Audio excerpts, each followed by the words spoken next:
12 দিনের রক্তক্ষয়ী সংঘাতের এক বছর না পেরোতেই আবারও ইরান ইসরায়েল উত্তেজনা নতুন করে জ্বলে উঠেছে।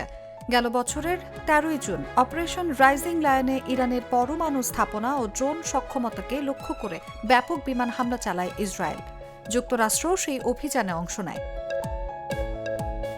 সে সময় ইরানের 3টি প্রধান পরমাণু কেন্দ্রে আঘাতের দাবি করে পেন্টাগন।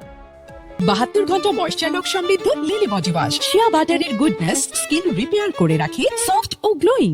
12 দিনের সংঘাত শেষে মার্কিন প্রেসিডেন্ট ডোনাল্ড ট্রাম্পের মধ্যস্থতায় যুদ্ধবিরতি হলেও চরমে পৌঁছে পারস্পরিক অবিশ্বাস। সেই যুদ্ধ পরবর্তী উত্তেজনায় এই বছরের সংকটের ভিত করে দেয়। রিয়ালের পতন ও অর্থনৈতিক চাপের দোহাই দিয়ে ইরানের জনগণকে তেহরান সহ বড় শহরগুলোতে সরকার বিরোধী বিক্ষোভের মাধ্যমে উস্কানি দেয়ারও অভিযোগ ওঠে যুক্তরাষ্ট্র ও ইসরায়েলের বিরুদ্ধে।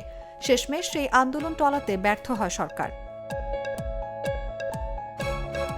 অস্থিরতার মাঝে ইরান 60% পর্যন্ত ইউরেনিয়াম সমৃদ্ধকরণ এবং ব্যালিস্টিক মিসাইল পুনর্গঠনের পথে হাঁটে বলে জানায় একাধিক গণমাধ্যম। এর মধ্যে আন্তর্জাতিক পরমাণু শক্তি সংস্থা আইআইএ জানায় সমৃদ্ধকরণ কার্যক্রম আবারও ত্বরান্বিত করেছে ইরান, যা আঞ্চলিক নিরাপত্তা সমীকরণ আরও জটিল করে তোলে। এরপর 6 ফেব্রুয়ারি ওমানের মধ্যস্থতায় জেনেভায় নতুন করে শুরু হয় ওয়াশিংটন তেহরান পরমাণু সংলাপ। ট্রাম্প শর্ত দেন, শুধু পরমাণু নয়, ব্যালিস্টিক মিসাইল কর্মসূচি এবং আঞ্চলিক যুদ্ধে মিত্র সংগঠনগুলোকে সমর্থন বন্ধ করতে হবে। এর মধ্যেই চলে পাল্টাপাল্টি হুমকি।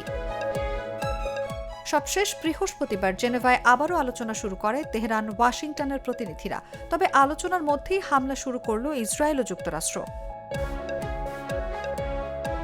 স্থানীয় সময় শনিবার সকালে তেহরানে ইরানের সর্বোচ্চ ধর্মীয় নেতা আয়াতুল্লাহ আলী খামেনির কার্যালয়ের সামনে বিস্ফোরণের খবর পাওয়া যায়। ইসরায়েল প্রতিরক্ষা মন্ত্রী ইসরায়েল কাচ জানান, সম্ভাব্য হামলা ঠেকাতে তেহরানে হামলা চালিয়েছে তেল আবিব। নিউজ ডেস্ক, জাগো নিউজ।